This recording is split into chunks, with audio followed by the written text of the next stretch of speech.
Oke, MJ Listeners, pemilu 2024 memang masih lama atau 2 tahun lagi, tetapi kepala daerah akan berakhir masa jabatannya sebelum pemilu serentak. Lalu seperti apa pihak Kemendagri mencari PLT, PJS kepala daerah yang akan menggantikan peran kepala daerah yang habis masa jabatannya?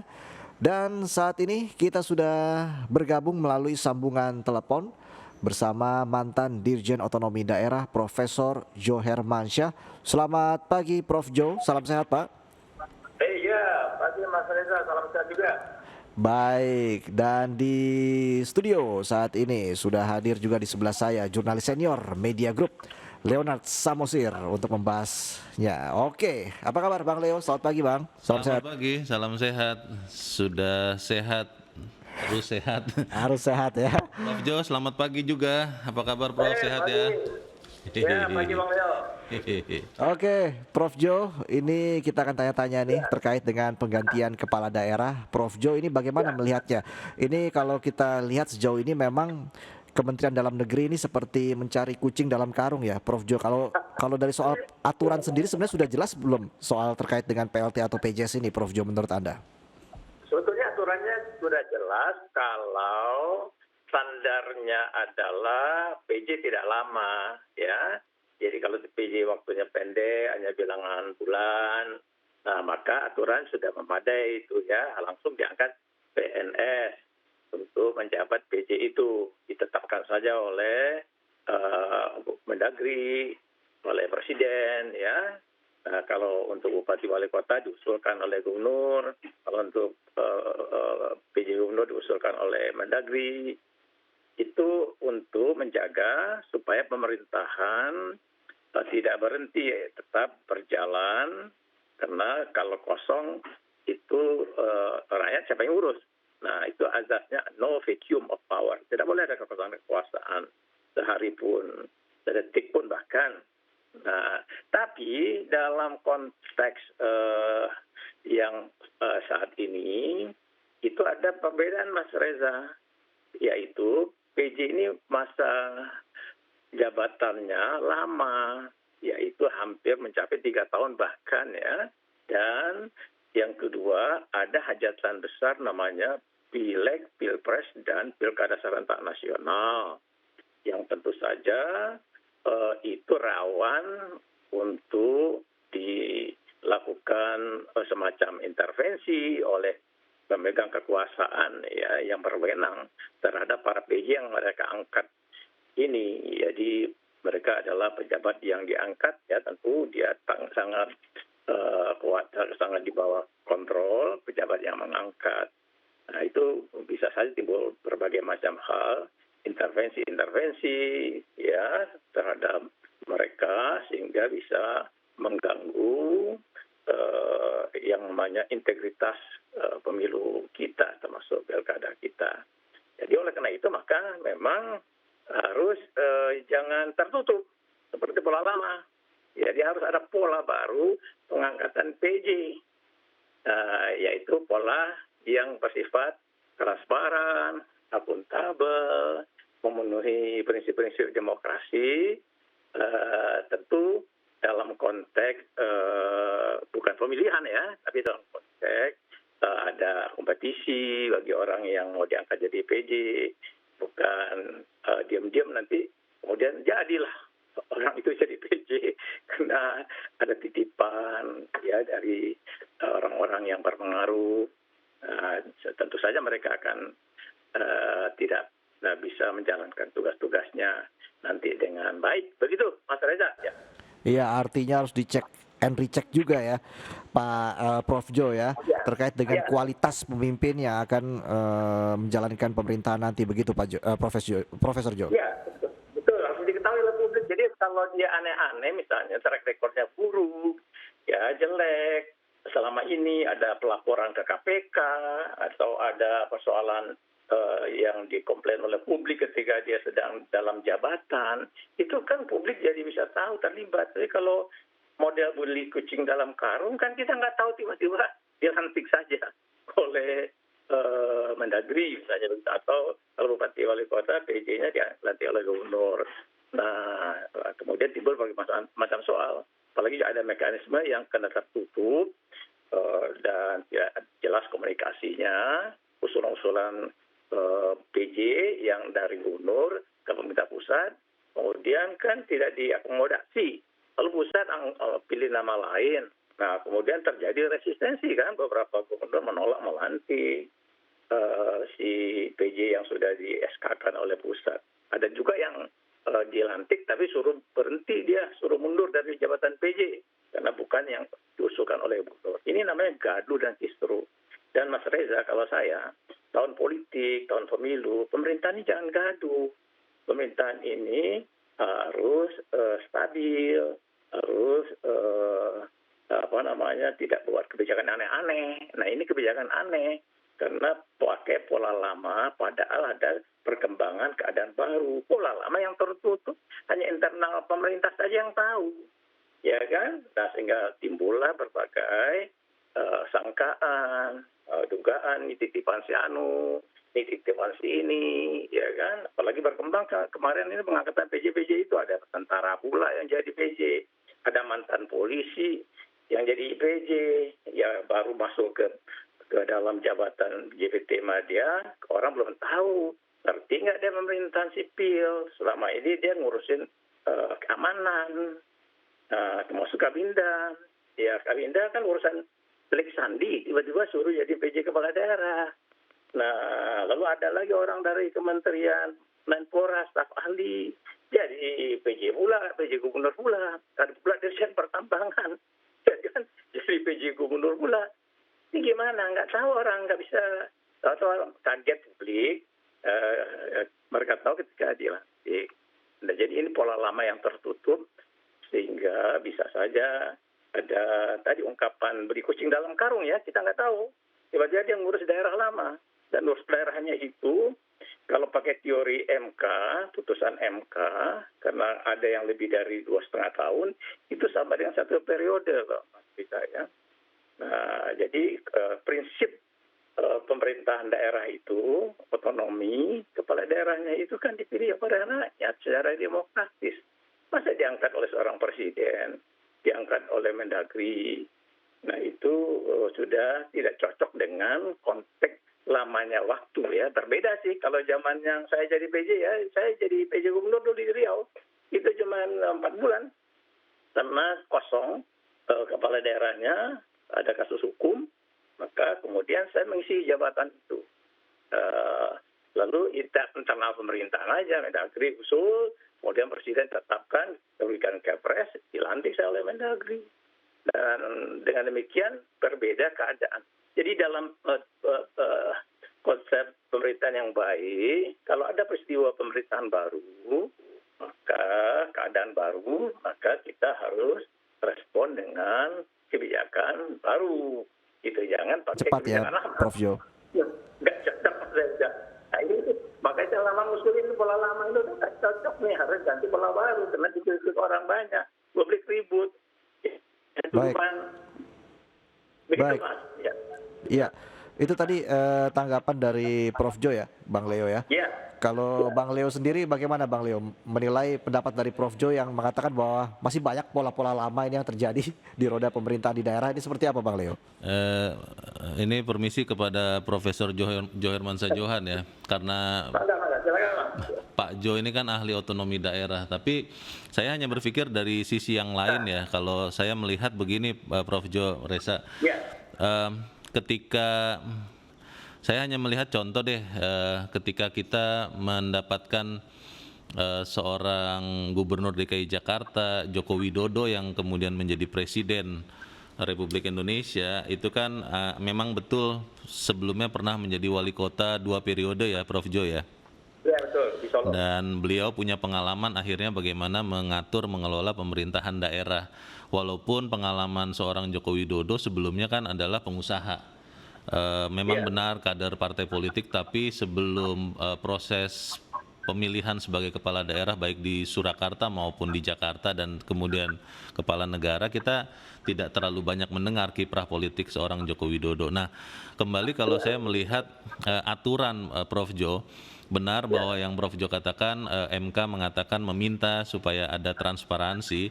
Tapi kalau saya melihat lagi sekian undang-undang, Prof Jo juga pasti sudah lebih tahu daripada saya, tidak ada yang dilanggar dengan pemilihan atau pelantikan 5 pejabat kepala daerah gubernur ya yang kemarin ya sudah dilakukan dan nanti akan ada sekian puluh lagi. Nah, masalahnya adalah begini, kalau kemudian dikatakan beli kucing dalam karung, saya agak kurang setuju karena yang kita lihat ini 5 orang ini pernah punya pengalaman-pengalaman sebelumnya di profesi sebelumnya, dan kalau saya melihat juga tidak ada jaminan ya bahwa ketika seseorang yang sudah pernah punya pengalaman serupa dipilih menjadi penjabat kepala daerah, dia akan melakukan hal yang lebih baik ketimbang yang belum punya pengalaman sebelumnya. Walaupun betul itu sangat repot.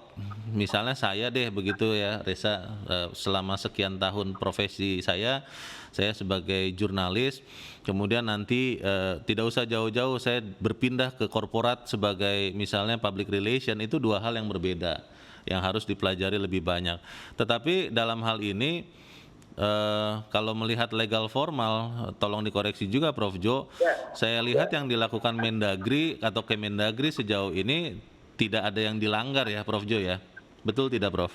Ya, kalau dari legal formal, undang-undang kan hanya menyatakan bahwa kalau potong isi dari PJPP Madya untuk PJ Gubernur, betul. dan untuk PJ Bupati Wali Kota dan PJP Pratama dari eselon 2. Nah, itu saja. Jadi kalau dari konteks membaca undang-undang, prosedur itu ya tidak salah ya. Gitu. Tidak salah. Iya. Nah, cuman memang ada persoalan dengan perkembangan baru. Ini undang-undang ini kan saya suka bikin undang-undang sejak 99 loh Bang Leo. Betul. Nah, ini undang-undang hanya taken for granted. Jadi tidak punya. Dan seperti Undang-Undang Nomor 6 2010, pasal 201 ayat 9 tidak ada simulasinya.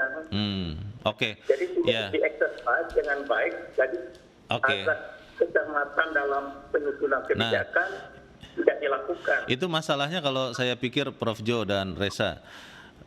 Bukan hanya di soal pemilu ya, tapi di banyak hal di Republik Indonesia ini, Republik yang kita cintai ini, pembuatan peraturan spesifiknya undang-undang itu kan sering ketinggalan ya Prof ya. Dinamika yang ada itu sudah lebih cepat daripada undang-undang yang ada. Nah, tapi kan kalau misalnya bicara soal penjabat kepala daerah ini, kita menunggu undang-undang direvisi misalnya, ya Prof Jo yang lebih tahu daripada saya, bagaimana proses itu bisa sangat lama, bisa jadi tidak jadi juga karena banyak kepentingan politis di dalam proses pembuatan undang-undang. Nah, jadi kalau saya pikir mungkin harapan saya berusaha di tengah-tengah ini, bagaimana kalau kemudian Kemendagri mulai secukupnya menjelaskan proses seleksinya, karena kalau kita melihat dari penjelasan dari Kemendagri sebetulnya tidak benar-benar diam-diam, mereka melakukan proses bertanya kepada sekian kementerian lembaga, karena kan sumber penjabat kepala daerah itu dari kementerian lembaga ya Prof ya, dan kemudian itu juga sudah dibicarakan di lintas kementerian di sidang kabinet. Harusnya sih ini relatif lebih terbuka, tapi mungkin soal aspirasi rakyat itu tadi bagaimana bagaimana Prof, silakan Prof. Ya, karena nggak dapat Mas Leo. Ini kan orang menjadi PJ kepala daerah, memimpin penyelenggaraan pemerintahan daerah. Jadi ukurannya tidak bisa semata hanya berdasarkan pandangan perspektif pusat terhadap para PNS ini. Basicnya ya Prof ya, karena pemilihan kepala daerah harusnya dilakukan secara demokratis begitu ya, dipilih oleh rakyat, harusnya kan begitu ya.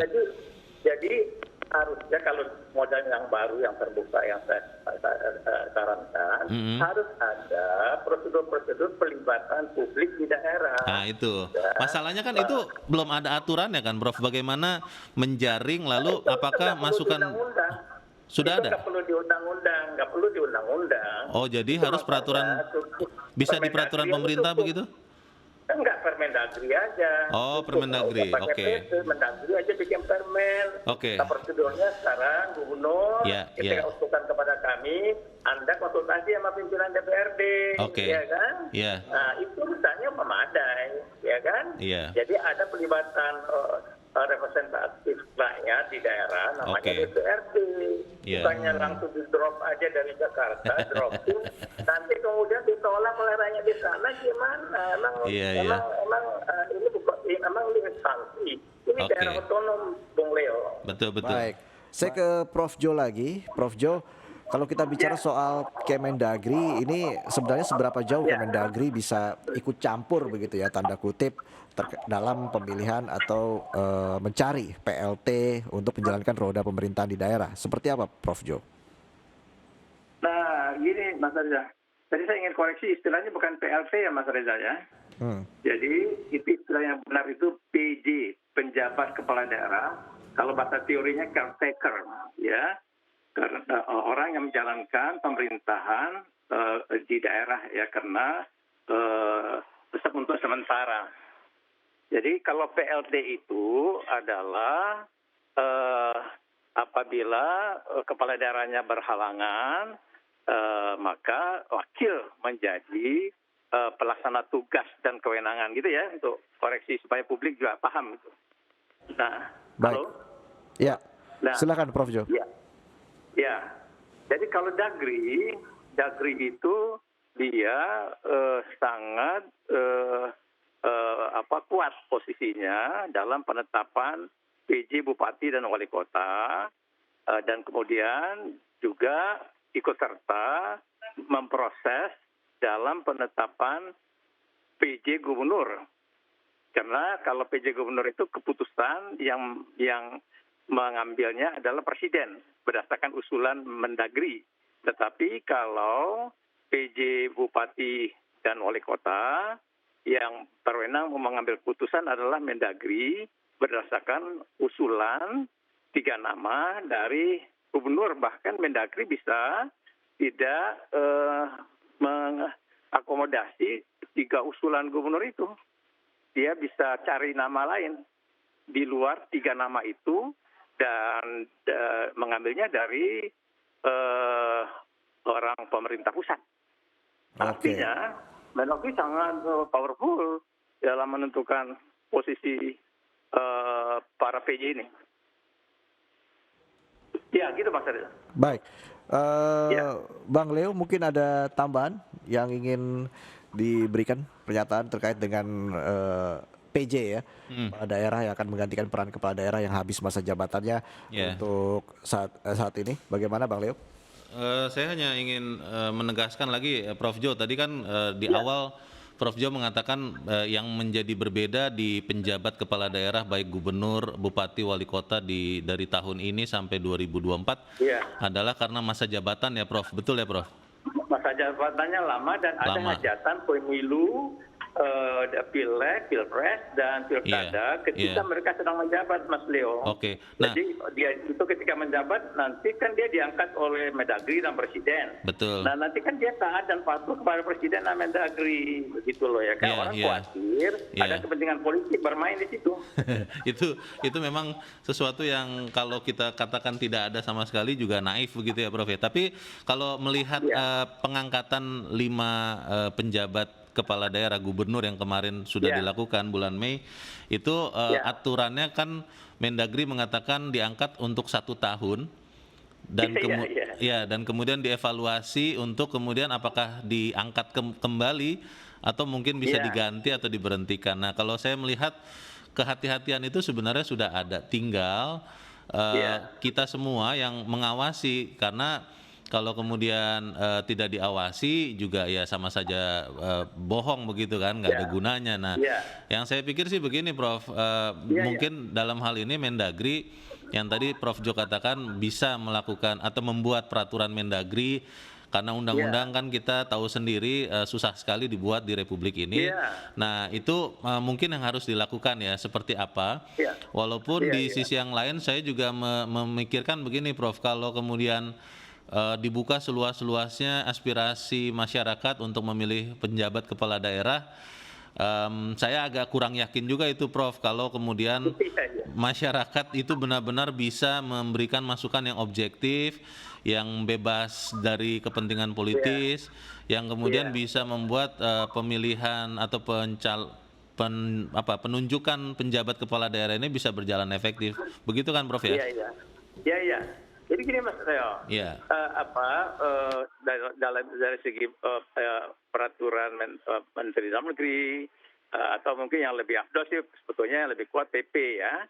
Tapi kalau misalnya kita buat, pokoknya ada regulasi lah, pedoman teknis, sehingga dengan demikian pedoman teknis itu dipedomani. Nah misalnya salah satu muatan yang penting di muatan teknis itu ada pelibatan publik supaya ada meaningful participation namanya ya kan. Walaupun untuk publik ini juga harus tepat dan dibatasi begitu ya Prof ya, karena itu dia. Jadi karena susah banget untuk menyeleksi publik yang kan banyak, legitimate begitu ya. Iya. Jadi kalau saya yang mewakili publik itu kan sudah ada, yaitu namanya DPRD. Betul. Iya kan. Nah tinggal usulan nama-nama itu dikonsultasikan dengan pimpinan DPRD aja. Bukan juga dengan seluruh anggota DPRD yang bakal kemudian nanti sidang pleno paripurna macam-macam pula pendapat berkembang maklumat politik. Cukup, tapi kemudian setelah mereka bertemu gubernur, ini kami usulkan 3 nama nih, Pak Ketua Dewan, Bapak Pimpinan Dewan, ya. Lalu kemudian setelah itu mereka jumpa pers, kasih tahu ke masyarakat, nih loh 3 nama yang kami usulkan ke Mendagri. Ya kan nanti yang berwenang memutuskan Mendagri loh. Betul. Mendagri juga bisa memilih nama yang lain loh. Kan gitu. Nah bagaimana pendapat masyarakat? Tentu ada yang kemudian menyampaikan ini usulan, saran segala macam ya. Catat aja oleh pemerintah pusat. Nah, tapi keputusan kan tetap ada di tangan pusat. Itu sudah bagian dari meaningful participation. Betul.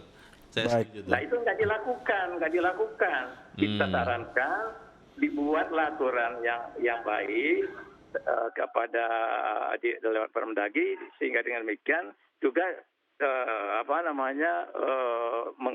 mengurangi orang menganggap kami nggak tahu lah, Anda kerja nanti kan di daerah, ngurusin kami rakyat daerah kan gitu. Tapi begini, DPRD nanti kerjasama sama dia loh.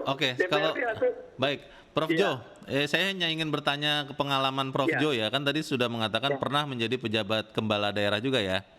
Betul. Dan sekarang kan pejabat Direktur Jenderal Otonomi Daerah yang sekarang kan juga sudah ditunjuk juga untuk menjadi penjabat kepala daerah. Nah, saya hanya ingin tanya satu hal nih Prof, ketika itu terjadi, apakah tetap bisa melaksanakan 2 fungsi sebagai dirjen dan sebagai penjabat kepala daerah, atau memang sangat berat ya? Karena kalau yang saya baca-baca itu kan Dirjen Batubara itu kan Pak Ridwan itu kan katanya tidak melepaskan jabatannya itu, tetap melaksanakan tugasnya. Itu apa bisa sebetulnya Prof? Iya, jadi gini. Pengalaman Prof Jo aja deh, yang dulu pernah mengalami itu 24 jam cukup untuk menjadi dirjen dan menjadi kepala daerah begitu, penjabat. Itu berat dong, ya kan? Apalagi di daerah kita nggak ada wakil, Bang Leo. Wakil, kan beda sama sekarang. Wakilnya kan kagak ada, wakilnya juga habis. Penjabatnya hanya penjabat gubernur, nggak ada pejabat wakil gubernur, nggak ada ya? Kagak ada. Nah, jadi dia pemain tunggal. Iya. Nah, bayangin ngurusin daerah itu, kita harus ke sana kemari, dipanggil pemerintah pusat, kemudian kita harus pergi ke daerah kabupaten kota kalau gubernur ya, kemudian harus ada urusan ke DPRD, ada dengan masyarakat ya. Nah, lalu kita kemudian juga beban sebagai pejabat struktur ASN masih kita sandang. Kan itu nggak bisa dilepas. Nah, itu aturan yang lama itu yang saya rasakan. Saya merangkap jabatan terpaksa bolak-balik Jakarta Pekanbaru, ya. Apon tahu sebetulnya juga, itu Prof ya? repot. Dan kemudian dan surat-surat juga harus saya teken. Iya. Jadi tiap malam itu dua tas surat Iya. dan diantar oleh pesawat Oke. yang Baik. ke saya teken tuh ke pagi subuh sudah jadi. Iya, Jadi iya, itu sangat repot. harusnya diperbaiki pola itu karena apalagi ini lama loh Bang Leo. Oke. Ya kan? Nah, Iya. jadi harus ada perbaikan. Kalau menurut saya sarannya, jangan rangkap jabatan lagi. Anda ketika sudah jadi PJ Gubernur, Biar fokus. jabatan strukturalnya Iya. dilepas. Iya. Nanti dengan catatan, kalau Anda selesai PJ, Anda boleh kembali ke jabatan struktural yang ada, tapi tidak harus di jabatan yang lama yang Anda pegang. Oke. Baik, Prof Jo, ini saya Ya. baru baca berita menarik ini, Prof Jo. Kemarin ini Ya. kabarnya ada PJ Bupati Banggai Kepulauan mengundurkan diri 15 menit setelah dilantik itu. Ini sebenarnya kan menimbulkan kebingungan juga di masyarakat. Dia dilantik oleh wakil gubernur ya, wakil gubernur Sulawesi Tengah, namun akhirnya diberi penugasan oleh gubernur Sulawesi Tengah untuk bertanggung jawab di bidang lain. Nah, ini kan karena tidak ada aturan yang jelas juga menimbulkan kebingungan di masyarakat. Bagaimana Prof Jo melihat hal ini? Nah, ini saya sudah mempelajari kasus itu ya. Jadi Sulawesi Tengah itu usulkan kepada Mendagri 3 nama untuk PJ Bupati Banggai Kepulauan. Lalu kemudian 3 nama itu rupanya tidak disetujui oleh Mendagri. Mendagri menganggap ini cuma usulan gitu ya dalam ketentuan yang dipahami oleh Dagri. Nah, gubernur itu lalu kan kecewa, sudah ngurusin 3 nama, cari 3 nama, lalu tiba-tiba diturunkan PJ Bupati Banggai, orang yang tidak ada di 3 nama itu. Lalu dia resistensi. Nah, caranya bagaimana? Perlawanan gubernur kepada pusat ya, itu kita bacanya ya. Caranya adalah dia langsung menugaskan, dia nggak mau lantik tuh gubernurnya, Gubernur Sulawesi Tengah itu Rusdi Mastura. Lalu kemudian suruh aja wakilnya, Pak Wagub, kau lantik aja lah itu si orang yang diminta jadi PJ Banggai Kepulauan oleh pusat. Kebetulan bukan di drop dari pusat, orang ini adalah kepala biro pemerintahan di provinsi Sulawesi Tengah.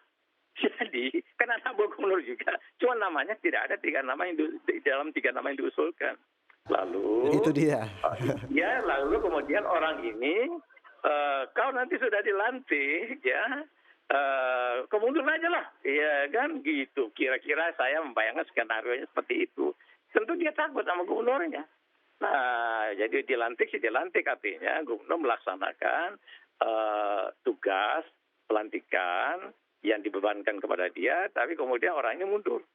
Nah, lalu kemudian gubernur ya sudah itu ya berarti dia kan tidak terima nih dengan kebijakan pusat, dengan cara-cara pusat ini, ya. Dan kemudian akhirnya kosong jabatan itu di Banggai Kepulauan tuh. Nah, ditunjuk saja Sekda sebagai PLH oleh gubernur dengan radiogramnya.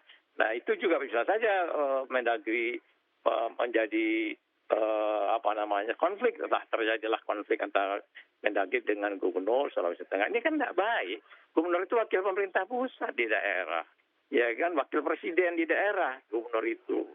Nah, Mendagri sebagai pembantu presiden yang menangani soal pemerintahan daerah. Jadi memang ini gara-gara aturan mainnya yang kurang beres ya.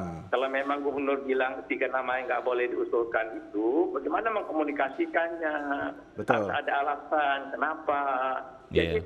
Jadi dengan demikian dia juga bisa nerima. Dia dengan ini kan tiba-tiba dia kaget, tiba-tiba ada SK yang diberikan kepada anak buahnya yang dia itu Karopen itu kan di bawah dia. Dia sangka juga ini jangan kamu lobi-lobi orang Jakarta ya, kan misalnya begitu. Kamu kan tidak saya usulkan. Kan jadi timbul berbagai macam sangka dan dugaan.